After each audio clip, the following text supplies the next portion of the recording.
Ito pala yung nabili ko na air fryer. Kakarating lang in-order ko sa Shopee from Kaisavilla.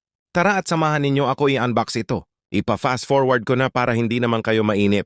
Sobrang ganda nito, sakto lang ang bigat at sobrang aesthetic ng itsura. Yan pala ang nilalaman ng box, yung mismong air fryer at yung manual niya.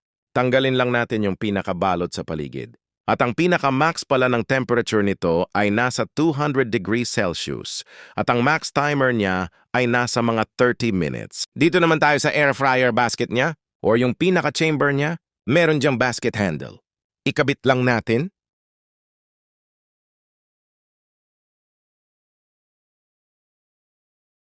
Medyo nahirapan lang ako ipasok. Pero okay lang, kayang-kaya naman. At nandyan din ang air fry rack ata ang tawag dito.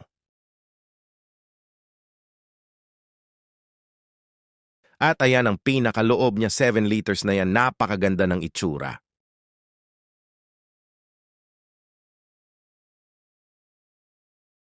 At ito naman ang itsura ng loob ng mismong air fryer. Ayan yung pinaka-heater niya. At syempre, hindi lang tayo basta nag-unbox, susubukan din natin kung gaano kabisa itong air fryer na nabili natin. Susubukan pala natin yan dito sa Boneless Bangus.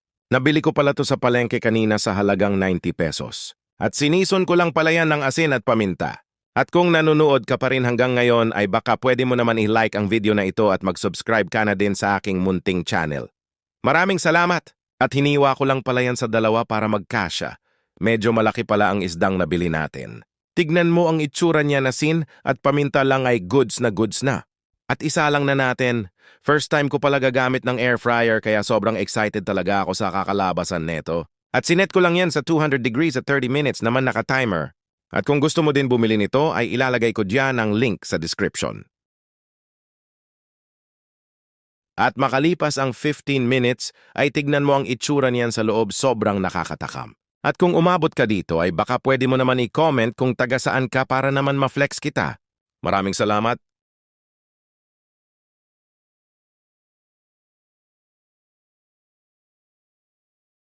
At habang hinihintay natin yan maluto, ay gumawa na din ako ng mabisang sausawan.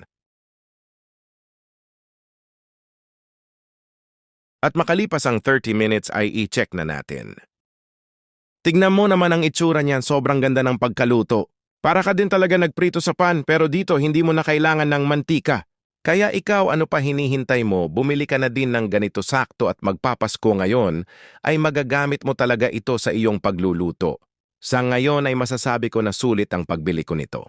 Kaya kung gusto mo din, nandyan lang sa description ang link. Hanggang dito na lang, maraming salamat.